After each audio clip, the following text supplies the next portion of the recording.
खुदा करे मेरी अर्ज़ पाक पे उतरे वो फसले गुल जिसे अंदेशाए ज़वाल ना हो।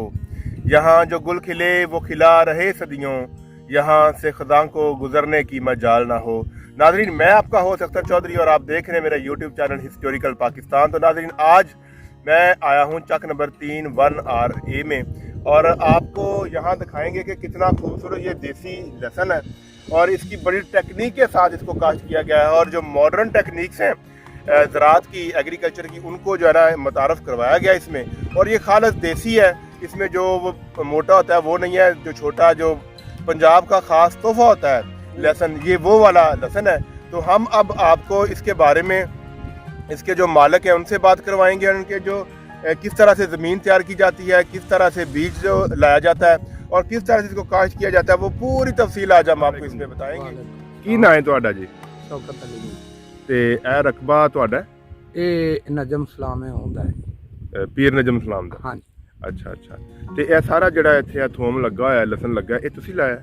ਇਹ ਜੀ ਅਸੀਂ ਲਾਇਆ। ਅੱਛਾ, ਇਹ ਮਤਲਬ ਕਿਵੇਂ ਤੁਸੀਂ ਜ਼ਮੀਨ ਤਿਆਰ ਕਰਦੇ ਹੋ, ਕਿਸ ਤਰ੍ਹਾਂ ਤੁਸੀਂ ਇਹਨੂੰ ਮਤਲਬ ਜਿਹੜੀ ਟੈਕਨੀਕ ਨਾਲ ਲਾਇਆ, ਜਿਹੜੀ ਜਗ੍ਹਾ ਛੱਡੀ ਹੈ ਵਿੱਚ ਤੁਰਨ ਵਾਸਤੇ ਵੀ, ਲੰਘਣ ਵਾਸਤੇ ਵੀ ਤੇ ਗੋਡੀ ਕਰਨ ਵਾਸਤੇ ਵੀ? ਇਹ ਜੀ ਪਹਿਲੇ ਅਸੀਂ ਇਹਨੂੰ ਹਲ ਮਾਰੇ ਨੇ, ਹੂੰ ਦੋ ਹਲ ਮਾਰੇ ਨੇ, ਹਲ ਮਾਰ ਕੇ ਮੋੜ ਰੂਠਾ ਚਲਾਇਆ, ਹੂੰ ਰੂਠਾ ਚਲਾ ਕੇ ਉਸ ਤੋਂ ਬਾਅਦ ਫਿਰ ਹਲ ਮਾਰੇ ਨੇ, ਫਿਰ ਰੂਠਾ ਚਲਾਇਆ। ਮੁੜ ਇਹਨੂੰ ਜੀ ਅਸੀਂ ਘੇਰਿਆ ਹੈ, ਸਾਡੇ ਕੋਲ ਇੱਕ ਰੂਲਾ ਹੈ, ਉਹਦਾ ਅਸੀਂ ਪੈਮਾਨਾ ਬਣਾਇਆ ਹੈ। ਉਹ ਰੂਲਾ ਟੈਪ ਵਿੱਚ ਉਹਦਾ ਪੈਮਾਨਾ ਬਣਾ ਕੇ ਜਿੱਥੇ ਜਿੱਥੇ ਉਹ ਨਿਸ਼ਾਨ ਲਾਉਂਦਾ ਹੈ ਉੱਥੇ ਉੱਥੇ ਅਸੀਂ ਦਾਣੇ ਲਾਈ ਆਏ। ਤੇ ਇੱਕ ਕਿੱਲੇ ਦੇ ਵਿੱਚ ਤਕਰੀਬਨ ਕਿੰਨਾ ਕੁ ਬੀਜ ਲੱਗ ਜਾਂਦਾ? ਇੱਕ ਕਿੱਲੇ ਦੇ ਵਿੱਚ 7 ਮਣ ਵੀ ਲੱਗ ਜਾਂਦਾ ਹੈ, 7.5 ਵੀ ਲੱਗ ਜਾਂਦਾ ਹੈ।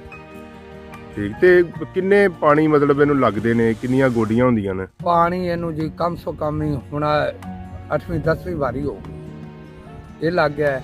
ਪਾਣੀ ਵਿੱਚ ਬਾਰਿਸ਼ਾਂ ਪੈ ਗਈਆਂ, ਪਾਣੀ ਘੱਟ ਕਰ ਗਿਆ ਤੇ ਬਾਕੀ 10-15 ਪਾਣੀ ਇਹਨੂੰ ਲੱਗ ਜਾਏ। 10-15 ਪਾਣੀ। ਇਹ ਕਿੰਨੇ ਮਹੀਨਿਆਂ ਦੀ ਫਸਲ ਹੈ ਤਕਰੀਬਨ? ਇਹ ਤਕਰੀਬਨ 6 ਮਹੀਨਿਆਂ ਦੀ ਫਸਲ ਹੈ। 6 ਮਹੀਨਿਆਂ ਦੀ ਫਸਲ ਹੈ। 6 ਮਹੀਨਿਆਂ 'ਚ 15 ਪਾਣੀ ਲੱਗਦੇ ਨੇ। ਜੀ ਮੇਰਾ ਨਾਮ ਇਫਤਖਾਰ ਅਹਿਮਦ ਹੈ। ਅੱਛਾ, ਤੁਸੀਂ ਸਾਨੂੰ ਇਹ ਦੱਸੋ ਕਿ ਇਹ ਜਿਹੜਾ ਲਸਣ ਤੁਸੀਂ ਲਾਇਆ ਹੈ ਤੇ ਇਹਦੇ ਚੋਂ 1 ਏਕੜ ਦੇ ਵਿੱਚੋਂ, 1 ਕਿੱਲੇ ਦੇ ਵਿੱਚੋਂ ਕਿੰਨਾ ਕੁ ਤੁਸੀਂ ਮਤਲਬ ਕਿ ਲਸਣ ਨਿਕਲ ਆਉਂਦਾ? ਇਹ ਲਸਣ ਦੀ ਜੀ ਐਵਰੇਜ ਜਿਹੜੀ ਅਸਲ ਤੇ ਹੁੰਦੀ ਹੈ ਮਰਲਾ ਮਣ, ਯਾਨੀ ਕਿ ਇਹ ਮਣ ਮਰਲੇ ਦੇ ਹਿਸਾਬ ਤੇ ਅਗਰ ਨਿਕਲੇ ਤੇ 120-30 ਮਣ ਨਿਕਲਣਾ ਚਾਹੀਦਾ।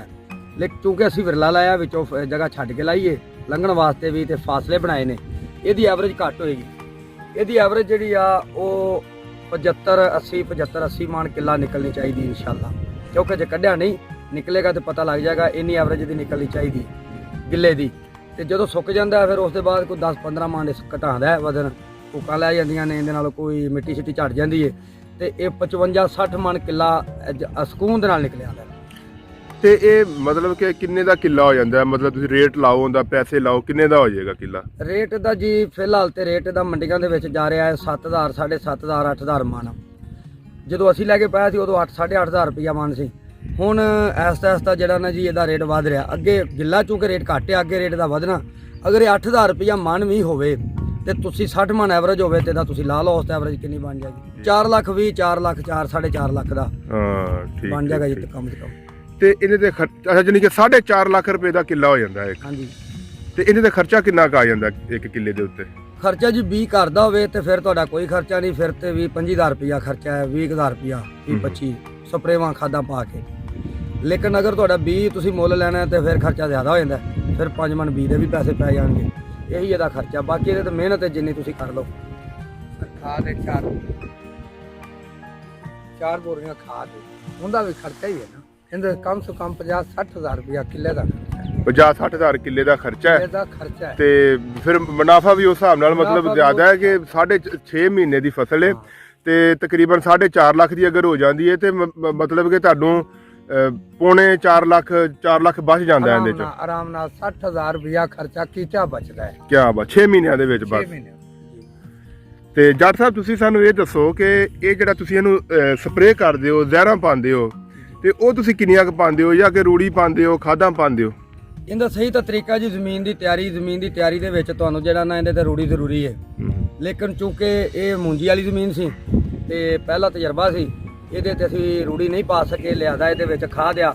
ਇਹਦੇ ਤੇ ਬੋਰੀ ਜਿਹੜੀ ਉਹ ਕਿੱਲੇ ਨੂੰ 2 ਬੋਰੀਆਂ DAP ਦੀਆਂ ਪਾਈਆਂ ਨੇ ਥੱਲੇ, ਉੱਤੇ ਕੋਈ ਇਹਦੇ 'ਚ ਜਿਹੜੀ ਉਹ ਪਾਈ, ਸਿੰਗਲ ਸੁਪਰ ਦੀ ਵੀ ਬੋਰੀ ਪਾਈ ਹੈ, ਯੂਰੀਆ ਦੀ ਵੀ ਬੋਰੀ ਲਾਈ ਹੈ। ਤੇ ਹੋਰ ਬਸ ਇਹਦੇ 'ਚ ਕੋਈ ਨਹੀਂ ਐਡਾ ਖਰਚਾ, ਸਪਰੇਵਾਂ ਦਾ ਖਰਚਾ ਹੋਇਆ, ਕੋਈ 2-4 ਨੇ ਕੰਦ ਵਾਲੀਆਂ ਸਪਰੇਵਾਂ ਨੇ, ਘਾਹ ਦੀ ਜੜੀ ਬੂਟੀਆਂ ਦੀਆਂ। ਇਹ ਜਨਾਬ ਇਹਨੂੰ ਪਹਿਲੇ ਪਾਣੀ ਲਾਇਆ, ਪਾਣੀ ਲਾਉਣ ਤੋਂ ਬਾਅਦ ਜ਼ਮੀਨ ਨਰਮ ਹੋ ਗਈ, ਇਹਨੂੰ ਵੱਤਰ ਆ ਗਿਆ। ਵੱਤਰ ਆਉਣ ਤੋਂ ਬਾਅਦ ਇਹ ਪੁੱਟਣ ਦਾ, ਇਹ ਵੇਖੋ ਅਸੀਂ ਗੰਢਾ ਪੁੱਟਿਆ, ਇਹ ਜਿਹੜਾ ਲਸਣ ਦਾ ਗੰਢਾ ਆ ਇਹ ਆਸਾਨੀ ਨਾਲ ਬਾਹਰ ਨਿਕਲਿਆ।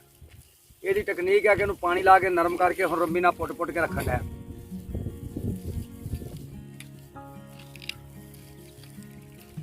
ਅੱਛਾ, ਤੇ ਇਸ ਤੋਂ ਬਾਅਦ ਤੁਸੀਂ ਇਹਨੂੰ ਕੀ ਕਰਨਾ ਹੈ, ਕਿਵੇਂ ਪ੍ਰੋਸੈਸ ਕਰੋਗੇ, ਇਹਨੂੰ ਕਿਸ ਸ਼ੇਪ 'ਚ ਮਤਲਬ ਲਿਆਓਗੇ? ਇਹਨੂੰ ਜੀ ਇਸ ਤਰ੍ਹਾਂ ਕਰਾਂਗੇ ਵੀ ਇਹ ਜਿਹੜਾ ਲਸਣ ਆ ਇਹਨੂੰ 2-4 ਧੁੱਪਾਂ ਲਵਾਵਾਂਗੇ, ਧੁੱਪਾਂ ਲੱਗ ਜਾਣਗੀਆਂ, ਇਹਦੇ ਨਾਲੋਂ ਮਿੱਟੀ ਹਟ ਇਹ ਜਿਹੜੀ ਇਸ ਤਰ੍ਹਾਂ ਖਤਮ ਹੋ ਜਾਏਗੀ, ਝਾੜਾਂਗੇ ਮਿੱਟੀ ਝੜ ਜਾਏਗੀ। ਉਸ ਤੋਂ ਬਾਅਦ ਇਹ ਖੁਸ਼ਕ ਹੋ ਜਾਏਗਾ। ਇਹ ਜਿਹੜੀਆਂ ਇਹਦੀਆਂ ਗੰਢੀਆਂ ਨੇ ਇਹ ਲਸਣ ਦੀਆਂ, ਇਹਨੂੰ ਇੱਥੋਂ ਕੱਟ ਦਿਆਂਗੇ, ਇੱਥੋਂ ਕੱਟ ਦਿਆਂਗੇ, ਇਹ ਸਾਫ਼ ਹੋ ਜਾਏਗਾ, ਜੜ ਵੀ ਕੱਟੀ ਜਾਏਗੀ, ਇਹ ਵੀ ਕੱਟੀ ਜਾਏਗਾ। ਫਿਰ ਇਹਨੂੰ ਜਾਲੀ ਵਾਲੇ ਤੋੜੇ 'ਚ ਪੈਕ ਕਰਾਂਗੇ, ਪੈਕ ਕਰਕੇ 10 ਕਿਲੋ ਦੀ ਭਰਾਈ ਕਰਾਂਗੇ ਜਾਂ 20 ਕਿਲੋ ਦੀ। ਫਿਰ ਇਹਨੂੰ ਮੰਡੀਆਂ ਦਾ ਰੁੱਖ ਕਰਾਂਗੇ। ਤੇ ਜਿਨ੍ਹਾਂ ਦੋਸਤਾਂ ਨੇ ਘਰਾਂ ਦੇ ਵਿੱਚੋਂ ਲੈਣਾ ਹੈ, ਪਿੰਡਾਂ ਥਾਵਾਂ ਵਾਲੇ ਲੋਕ ਆਉਣਗੇ ਜਿਨ੍ਹਾਂ ਨੇ ਘਰ ਸਾਲ ਵਾਸਤੇ ਸੇਵ ਕਰਕੇ ਰੱਖਣਾ, ਉਹਨਾਂ ਨੂੰ ਇਹਨੂੰ ਭੁੱਕਾਂ ਸਮੇਤ ਦਿਆਂਗੇ ਤਾਂ ਕਿ ਸਾਲ ਭਰ ਪਿਆ ਰਵੇ, ਖਰਾਬ ਨਾ ਹੋਵੇ। ਅੱਛਾ, ਇਹ ਕੀ ਸਿਸਟਮ ਹੈ ਕਿ ਭੁੱਕਾ ਸਮੇਤ ਦਿਓਗੇ ਤੇ ਸਾਲ ਪੂਰਾ ਖਰਾਬ ਨਹੀਂ ਹੋਏਗਾ? ਇਹ ਜਦੋਂ ਭੂਕ ਕੱਟੀ ਜਾਂਦੀ ਨਾ ਉਸ ਤੋਂ ਬਾਅਦ ਇਹਦੀ ਉਮਰ ਘਟ ਜਾਂਦੀ ਹੈ। ਇਹ ਫਿਰ ਕੋਈ ਤਕਰੀਬਨ 2 ਤੋਂ ਜਿਹੜਾ ਹੈ ਉਹ 3 ਮਹੀਨੇ ਤੱਕ ਚੱਲਦਾ। ਉਸ ਤੋਂ ਬਾਅਦ ਇਹ ਖਤਮ ਹੋਣਾ ਸ਼ੁਰੂ ਹੋ ਜਾਂਦਾ। ਇਹਦੇ ਅੰਦਰੋਂ ਜਿਹੜੀਆਂ ਪੋਥੀਆਂ ਨੇ, ਅੰਦਰਲਾ ਲਸਣ ਹੈ ਉਹ ਖਤਮ ਸੜਨਾ ਸ਼ੁਰੂ ਹੋ ਜਾਂਦਾ। ਅਗਰ ਇਹ ਭੁੱਕਾਂ ਦੇ ਸਮੇਤ ਇਸ ਤਰ੍ਹਾਂ ਹੀ ਪਿਆ ਰਵੇ ਤੇ ਇਹ ਪੂਰਾ ਸਾਲ ਪਿਆ ਰਵੇ, ਇਹਨੂੰ ਕੁਝ ਨਹੀਂ ਹੁੰਦਾ, ਐਵੇਂ ਦਾ ਐਵੇਂ ਪਿਆ ਰਹੇ। ਅੱਛਾ, ਤੇ ਤੁਸੀਂ ਹੁਣ ਮਤਲਬ ਕਿ ਜ਼ਿਮੀਂਦਾਰਾਂ ਨੂੰ ਕੀ ਸਲਾਹ ਦਿਓਗੇ ਕਿ ਉਹ ਲਸਣ ਬੀਜਣ ਤੇ ਕਿਸ ਤਕਨੀਕ ਨਾਲ ਬੀਜਣ, ਤੇ ਬੀਜਣਾ ਚਾਹੀਦਾ ਹੈ? ਫਾਇਦੇ ਦੀ ਫਸਲ ਹੈ ਜੀ, ਫਾਇਦੇ ਦੀ ਫਸਲ ਆ, ਕਿਉਂਕਿ ਸਾਨੂੰ ਪਤਾ ਹੈ ਕਿ ਸਾਡਾ ਮੁਲਕ ਜਿਹੜਾ ਆ ਉਹ ਬੇਸ਼ੁਮਾਰ ਜਿਹੜਾ ਪਰੇਸ਼ਾਨੀਆਂ 'ਚ ਗੁਜ਼ਰਦਾ ਪਿਆ, ਜਿਹਦੇ ਵਿੱਚੋਂ ਖਾਸ ਕਰਕੇ ਸਾਨੂੰ ਜ਼ਰਾਅਤ ਦੀਆਂ ਪਰੇਸ਼ਾਨੀਆਂ ਨੇ। ਜ਼ਰਾਅਤ ਦੀਆਂ ਪਰੇਸ਼ਾਨੀਆਂ ਇਹ ਨੇ ਕਿ ਸਾਡੀ 22 ਕਰੋੜ ਦੀ ਆਬਾਦੀ ਹੈ ਤੇ ਸਾਡੇ ਕੋਲੇ ਜਿਹੜੀਆਂ ਨੇ ਉਹ ਜ਼ਮੀਨਾਂ ਦੇ ਵਿੱਚ ਲਸਣ ਬਹੁਤ ਘੱਟ ਕਾਸ਼ਤ ਹੁੰਦਾ ਹੈ, ਜਿੰਦੀ ਵਜ੍ਹਾ ਤੋਂ ਇਹਦੀ ਪੈਦਾਵਾਰ ਕਮ ਹੋਣ ਦੀ ਬਿਨਾਂ ਤੇ ਸਾਨੂੰ ਬਾਹਰ ਦੇ ਮੁਲਕਾਂ ਦੇ ਵਿੱਚੋਂ, ਇੰਡੀਆ, ਚਾਈਨਾ ਵਗੈਰਾ ਤੋਂ ਲੈਣਾ ਪੈਂਦਾ ਹੈ। ਉਹ ਸਾਨੂੰ ਬਹੁਤ ਮਹਿੰਗਾ ਮਿਲਦਾ ਹੈ। ਅਗਰ ਅਸੀਂ ਆਪਣੇ ਮੁਲਕ 'ਚ ਇਹਨੂੰ ਕਾਸ਼ਤ ਕਰਾਂਗੇ, ਆਪਣੇ ਮੁਲਕ ਦੇ ਵਿੱਚ ਇਹਦੀ ਪੈਦਾਵਾਰ ਕਰਾਂਗੇ ਤੇ ਅਸੀਂ ਬਹੁਤ ਸੌਖੇ ਰਹਾਂਗੇ ਔਰ ਇਹ ਸਸਤਾ ਵੀ ਹੋਏਗਾ, ਬਹੁਤ ਅੱਛਾ ਮਿਲੇਗਾ ਔਰ ਫਿਰ ਸਾਡੇ ਪਾਕਿਸਤਾਨ ਦੀ ਜਿਹੜੀ ਉਹ ਇੱਕ ਬਹੁਤ ਹੀ ਨਿਯਾਬ ਚੀਜ਼ ਹੋਏਗੀ।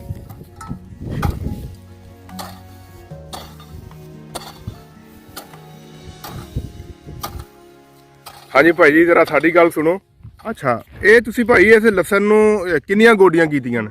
ਬਾਈ ਜੀ 2 ਗੋਡੀਆਂ ਕੀਤੀਆਂ ਨੇ, ਇੱਕ ਵਾਰ ਵਿੱਚ ਗੰਦ ਪਾਊਡਰ ਪਾ ਦਿੱਤਾ ਸੀ। ਅੱਛਾ, ਜਿਸ ਤਰ੍ਹਾਂ ਕਿ ਤੁਸੀਂ ਵੇਖਿਆ ਕਿ ਕਿਸ ਤਰ੍ਹਾਂ ਲਸਣ ਕਾਸ਼ਤ ਕੀਤਾ ਜਾਂਦਾ, ਤੇ ਅਸੀਂ ਤੁਹਾਨੂੰ ਪੂਰੀ ਡਿਟੇਲ ਦੇ ਵਿੱਚ ਸਮਝਾਉਣ ਦੀ ਕੋਸ਼ਿਸ਼ ਕੀਤੀ ਹੈ ਕਿ ਕਿਸ ਤਰ੍ਹਾਂ ਜ਼ਮੀਨ ਨੂੰ ਤਿਆਰ ਕੀਤਾ ਜਾਂਦਾ ਹੈ, ਕਿਸ ਤਰ੍ਹਾਂ ਲਸਣ ਲਾਇਆ ਜਾਂਦਾ ਹੈ ਔਰ ਕਿਸ ਤਰ੍ਹਾਂ ਇਹਨੂੰ ਆਖਰ ਤੇ ਇਹਨੂੰ ਜਿਹੜਾ ਨਾ ਪ੍ਰੋਸੈਸ ਕੀਤਾ ਜਾਂਦਾ ਹੈ। ਤੇ ਅਸੀਂ ਉਮੀਦ ਕਰਦੇ ਹਾਂ ਕਿ ਤੁਹਾਨੂੰ ਸਾਡਾ ਅੱਜ ਦਾ ਪ੍ਰੋਗਰਾਮ ਬਹੁਤ ਪਸੰਦ ਆਇਆ ਹੋਵੇਗਾ। ਤੇ ਸਾਡੇ ਚੈਨਲ ਨੂੰ ਸਬਸਕ੍ਰਾਈਬ ਕਰ ਲਓ ਤਾਂ ਕਿ ਸਾਡੀਆਂ ਆਉਣ ਵਾਲੀਆਂ ਮਜ਼ੀਦ ਇਨਫੋਰਮੇਟਿਵ ਵੀਡੀਓਜ਼ ਤੁਹਾਡੇ ਤੱਕ ਹਰ ਵਕਤ ਪਹੁੰਚਦੀਆਂ ਰਹਿਣ। ਤੁਹਾਡਾ ਬਹੁਤ ਸ਼ੁਕਰੀਆ। ਅੱਲਾਹ ਹਾਫ਼ਿਜ਼।